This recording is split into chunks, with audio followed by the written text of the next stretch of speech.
მოგესალმებით აპოლონე სამყაროში. დღეს ძალიან გემრიელი რეცეპტი მაქვს თქვენთვის და მოვამზადე ხვეულა. ხვეულა მზადება საფურიანი ცომით და ძალიან გემრიელი თხილის გულსართით. არის ძალიან მარტივი მოსამზადებელი და ამისათვის არ გჭირდებათ ბევრი ინგრედიენტები. რისთვისაც გჭირდება 500 გრამი ფქვილი. გჭირდება აგრეთვე 100 მl თბილი წყალი და 100 ml თბილი რძე. გჭირდება 80 გრამი გამდნარი კარაქი, 100 გრამი შაქარი, 1 ნედლი საფუარი ან 1 სუფრის კოვზი, მშრალი საფუარი, წიკვი მარილი და 1 ძალი კვერცხი. მე პირველ რიგში საფუარს გავაქტიურებ, რისთვისაც თბილ წყალში მოვათავსებ ნედლ საფუარს. წყალი უნდა იყოს თბილი და არა ცხელი. გავხსნი საფუარს წყალში და ვუმატებ 1 ჩაის კოს შაქარს და გავაჩერებ რამოდენიმე წუთი. სანამ საფუარი გააქტიურდება, ფქვილს მოვათავსებ მე თაში. კოვზის დახმარების ფქვილს გავუკეთებ მე ჩაღრმავებას და დავუმატებ უკვე გააქტიურებულ საფუარს. შემდეგ კი დავუმატებ ყველა ინგრედიენტებს, როგორც არის რძე, დავუმატებ შემდეგ მარილს, ვუმატებ შაქარს, 1 ძალ კვერცხს და ბოლოს გამდნარ კარაქს. კარაქი არ უნდა იყოს ცხელი. დავიწყებ უკვე ცომის მოზევლას. ცომი ზილეთ იქამდე, სანამ არ მიიღებთ ელასტიურ მასას. ჩემთან ცომი იზილებოდა დაახლოებით 5 წუთის განმავლობაში. და როგორც ხედავთ, ესე გამოიყურება შემდეგ ცომი, ის მე ხელზე არ მეძებება. არის ძალიან ელასტიური. ახლა კი მე ცომს გადმოვიტან ჩემ სამუშაო დაფაზე და გეტყვით, რომ რეცეპტი არის ზუსტი და ზედმეტი ფქვილი ან წყალი არ დაგჭირდებათ. ცომს დავამუშავებ კიდევ ერთხელ კარგად ხელით. მივცემ რგვალ ფორმას და ჩავაბრუნებ ისევ თასში უკან, მოვაყრი ზემოდან ცოტა ფქვილს და გადავაფარებ თავზე. მოვათავსებ დაახლოებით 1 საათის განმავლობაში თბილ ადგილას. შეიძლება დაჭირდეს საათნახევარი. ეს თქვენ საფუარზეა დამოკიდებული.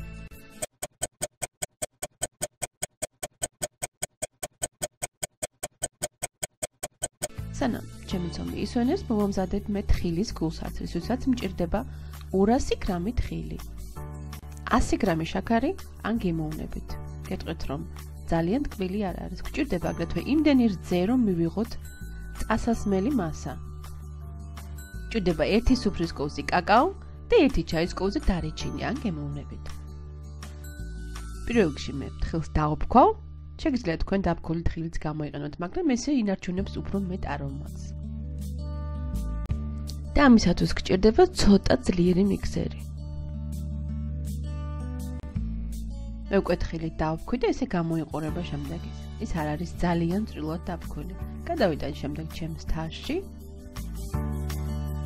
და დავუმატებ ინგრედიენტებს, როგორც არის დარიჩინი, შემდეგ კაკაო, როგორც უკვე აღნიშნე, შაქარი გემოვნებით, შეგიძლიათ თქვენ მეტი გამოიყენოთ და იმდენი რძე, რომ მივიღოთ წასასმელი მასა. მოურევ მე კარგად და როგორც ხედავთ, მასა ჩემთან არის მშრალი, ამიტომ მე შევეცდები ახლა კიდევ დავუმატო რძე. რძე დავუმატეთ ნელ-ნელა, რომ მასა არ გათხელდეს.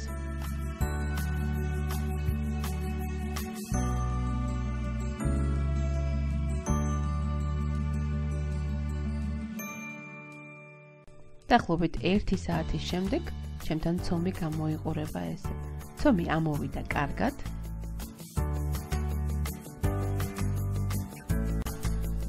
რომელსაც გადმოვიტან მე ჩემს სამუშაო დაფაზე და გასაბრწყინებლად გამოვიყენებ ფქვილს.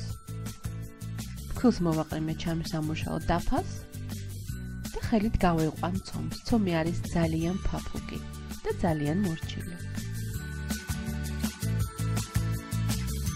ცომი გააბრტყელეთ და მიეცით მართკუთხედი ფორმა, ისე რომ ცომი იყოს მოგრძო. დამხმარე აუცილებლად დაგჭირდებათ, ისე როგორც მე. როგორც ხედავთ, მე უკვე ცომი გავაბრტყელი და შეცადოთ, რომ ცომი არ იყოს ძალიან თხელი. გაბრტყელებულ ცომზე კი გადავანაწილებ უკვე გულსარცს.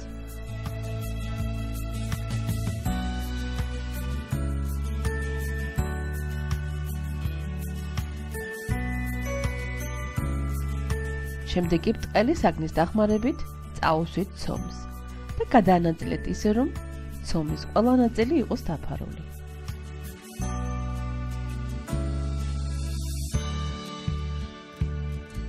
ისე როგორც ჩემი ასისტენტი აკეთებს. ზედმეტად უსწორმასწორო ნაპირები კი ჩამოაჭერეთ. შემდეგ კი ცომი გადაახვიეთ რულეტივით.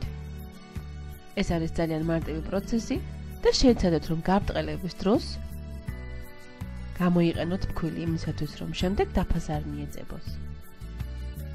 როგორც ხედავთ, მე ცომს მივეცი უკვე რულეტის ფორმა და შემდეგ დანის დახმარებით ჩავჭრი ისე, რომ დავიწყებ შუა ნაწილიდან და წამოვალ ნაპირისკენ. ცომი ჩაჭერით კარგად, შემდეგ კი აიღეთ ორივე ნაწილი და გადაადეთ ერთმანეთზე, ისე რომ მიიღოთ ნაწნავის ფორმა. შეეცადეთ, რომ ნაპირი ქვემოდან მოუქციოთ. ახლა კი ჩავჭრი მეორე ნახევარსაც და გეტყვით, რომ არ შეშინდეთ, რადგანაც გაჭრის პერიოდში გულსართი არ გადმოვა ცომიდან.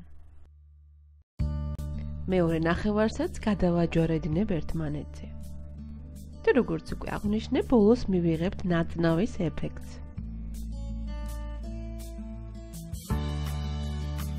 და როგორც ხედავთ, ესე გამოიყურება შემდეგ ჩვენი ხოვლა.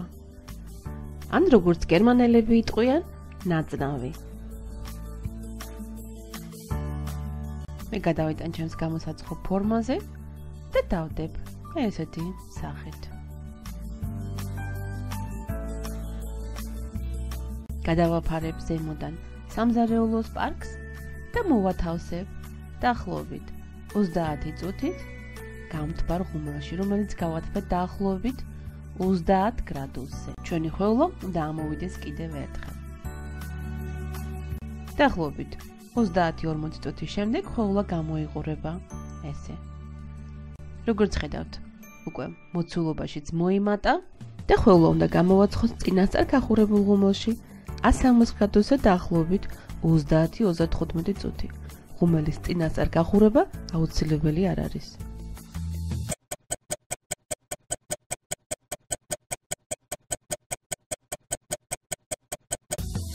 ჩვენი ხოვლა რომ იყოს კიდევ უფრო გემრიელი, ახლა მე მოვამზადებ შაქრის პუდრის მინანქარს. რისთვისაც 200 გრამ შაქრის პუდრას დავუმატებ 1 ცალი ლიმონის წვენს. და გეტყვით, რომ შაქრის პუდრას წვენი დავუმატეთ ნენელ, რადგანაც ძალიან მალე თხელდება. დაახლოებით 30 წუთის შემდეგ ხოვლა გამოიყურება ესე. მან მიიღო ძალიან ლამაზი ოქროსფერი. ხოვლა შევაგრილო სულოდნო და ახლა გადავიტან მე უკვე ჩემს ლამაზ დასადებზე. რა თქმა უნდა, ეს აუცილებელი არ არის, თქვენ შეგიძლიათ თქვენს გამოსაცხო ფორმაზევე დაჭრათ. მე კი მჭირდებოდა უბრალოდ სურათისთვის. და ჩემს ხოვლას ზემოდან წაუსმევ შაქრის პუდრის მინანქარს. უმჯობესია იყოს ხოვლა ცხელი. თქვენ შეგიძლიათ შაქრის პუდრის მინანქარი არ გამოიყენოთ და მოაყაროთ უბრალოდ შაქრის პუდრა. მე ახლა წაუსმევ ყველგან და გეტყვით, რომ შაქრის პუდრის მინანქარი არის ლიმონის წვენით მომზადებული და აძლევს მომჟავო გემოს. თხილის ხოვლა ძალიან გემრიელია ფინჯან ჩაისთან ან ყავასთან ერთად, რომელიც შეგიძლიათ თქვენს ხლობლებთან და მეგობრებთან ერთად მიირთოთ. უმჯობესია ხოვლას თუ მიირთმევთ თბილს. ახლა კი დავჭრი მე ხოვლას და განახებთ როგორ გამოიყურება შიგნიდან. და ესეთი ლამაზი ნაჭერი გვაქვს შემდეგ, სადაც ძალიან ნათლად ჩანს ფენები და თხილის გულსართი.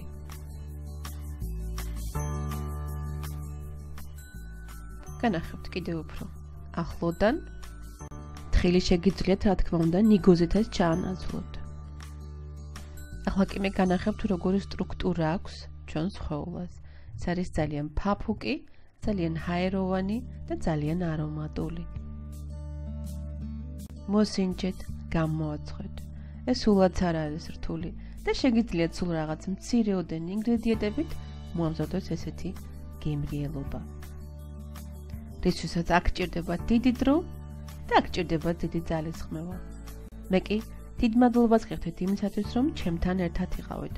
რეცეპტს დაგიტოვებთ როგორც ყოველთვის დაბლა ინფობოქსში.